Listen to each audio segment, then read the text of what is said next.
Start right now living an extraordinary life. Join your life coach and favorite auntie, Carla D. Tillery, and co-host LA on the Chair Chronicles. Having those important life talks and giving you advice to help you live your best life. Welcome to another episode of the Chair Chronicles podcast. Yes. LA. Hey there, how are you? I'm good. It's getting towards the end of the year, the end of 2021. Yes. Unbelievable. I mean, we are literally, 3 weeks away? 3 weeks away. Wow. And time has felt slow at times. Yes. And then time has felt very fast at times. Yes. I don't know what I'm feeling today.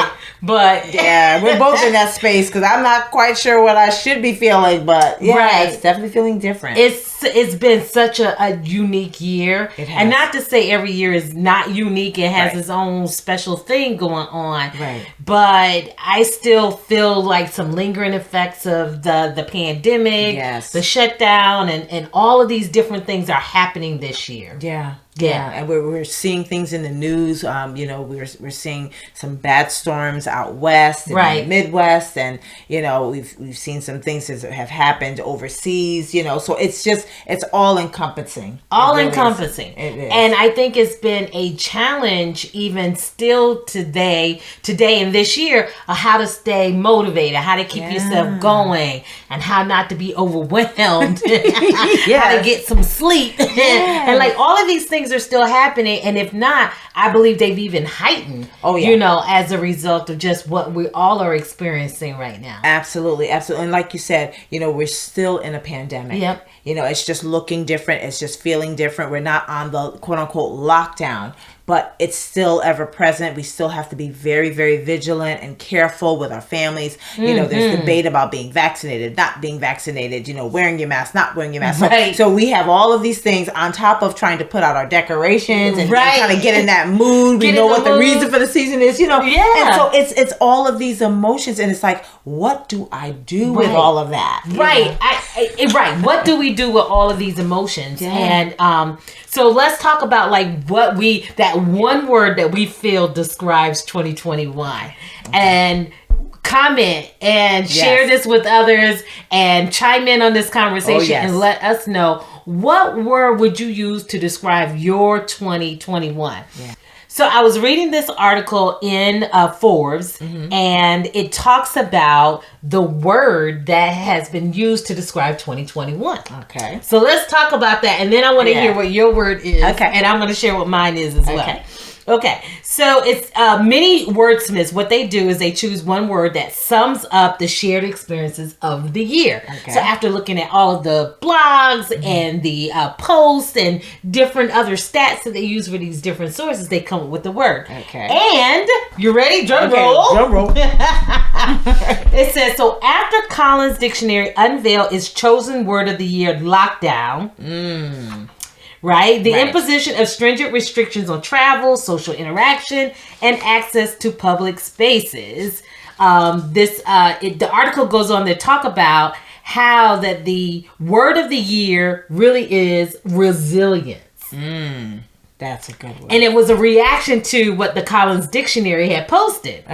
And resilience, I was like, that's interesting, because I can kind of see that being a word to sort of describe where we are today. Right. And lockdown being more something that described last year. Yeah. But some people still feel like they're in that lockdown sort of role right now. Right. Even though things have lifted and things of that nature, we're still talking about this pandemic. Yes, we're still talking about how to get it under control. Right. And so for some who might have pre-existing conditions or things like that, you still may feel like you're in lockdown, closed off, still not fully open to being able to do everything that you want to do. Right. But resilience, what you think about that word resilience? Well, I think it definitely describes us, and I don't know if our audience kind of sees that theme happening whenever there is a tragedy or something that's big that affects the world. And so it trickles down and it affects us individually, we do hear that word. We hear it, from the news reporters when they're interviewing someone that may have survived something, or someone who may have created something to make this world better and have gone through something, so they have a testimony of how they made it through. That word resilience. Right. It comes up. It does. And you're right about the news, because they're saying, like, this community, we're resilient. Right? If there's a devastating storm or some type of natural disaster, when you see the work relief efforts and how people come together and help each other, we're a resilient community. We're going to help each other. And I think resilience, it while it identifies that you're dealing and trying to overcome something that is difficult, it also has a sense of optimism. It has a foundational piece of hope, of faith, and optimism that something will get better, or that we'll get through something.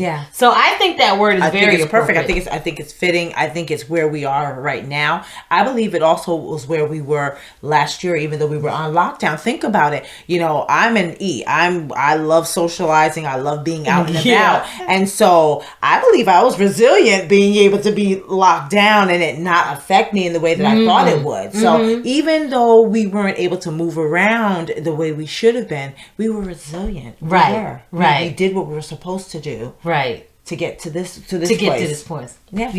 So I would use the word perseverance. Okay. Perseverance, because I think it's similar in some natures, because it talks about being able to kind of get through a difficult situation and pushing through. And I think for so many things that we've had to deal with in 2021, it's about pushing through. And I'm big on movement. I don't like to be stuck. So I'm trying to push through all of the emotions that I'm experiencing. Right? Because, even though I work with other people as a life coach and as a therapist, it doesn't mean life is not happening for me too. That's right. And so I have to push through all of the emotions and things that I'm experiencing. Right. With family, with connections, and with work, with what I'm seeing happen in the world, with my friends, and how all of this is playing out in my life. It is so important to me that I find, even if it is a small window, right? Small window, a small opportunity to try to keep pushing through to the other side, right? I am desperate to get to the other side. I don't want to stay stuck here, right? And I think the biggest loss we could ever have in life is to evaluate ourselves and find ourselves at the same place where we are a year ago. And it's so funny that you said that word push, because that's my word. That's the word, push. That means against all obstacles. Like you said, it's about moving forward, and it doesn't happen overnight, and it doesn't have to be big steps. It can be one thing that you do to help just feel better, to move better, to help somebody along. You gotta keep pushing. And there's different acronyms, and of course I hear this one all the time. So it says, pray until something happens. But in our prayers, we're also supposed to move. They spur us to move. So I'm glad you said that, because I was reading watching a vlog, and they were talking about the word language, and how people are all over feeling like this ball of emotions, not knowing really what to do with it, not feeling motivated. And they talk about movement. And one of the things, of course, was like yoga, meditation, things like that. And so whether it's prayer, whether it's meditation, whether it's some form of bringing yourself to a stillness, to gather yourself, to get centered with the universe, whatever your faith is, it usually still requires some kind of response, action, movement, and all of that. Whether you're doing yoga, you're still moving. Right? Right? And I've heard that, playing music and just dancing, it releases those endorphins, and it just kind of gets your blood flowing, and that while that blood is flowing, it's opening up all of our veins, and it's our minds are starting to work, and so again, this is not about negating how you feel.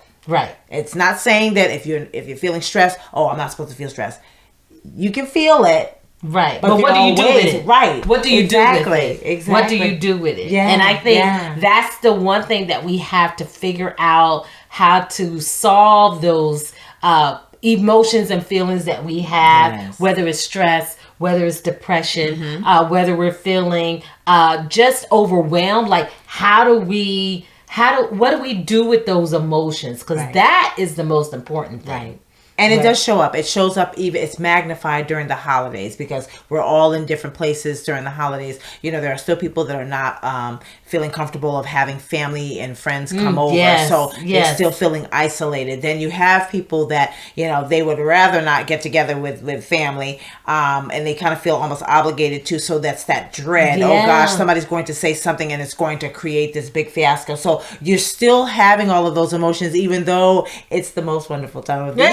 You know, so it's like, what do you do now? We have 3 weeks to prepare, actually. You know, so and how do you make it the most wonderful time of the year? Yes, I mean, you know, that's key, because you brought up some things like with the family connections and all of that. There's still a lot of angst out there for many people who don't feel connected with their blood family, who may not have even created their own family and still feel very isolated and alone. Or, you know, there still could be trouble in the air because some unresolved family issues or things that have happened in the past that are now coming to the surface. And sometimes these things show up at the dinner table in the conversation. And, you know, it's like, it's that cousin that the cousin always have to make that one comment to set things off, you know, but. And then how do you, as a host, if you're hosting, how do you bring like the right atmosphere back if something gets said that is off-putting?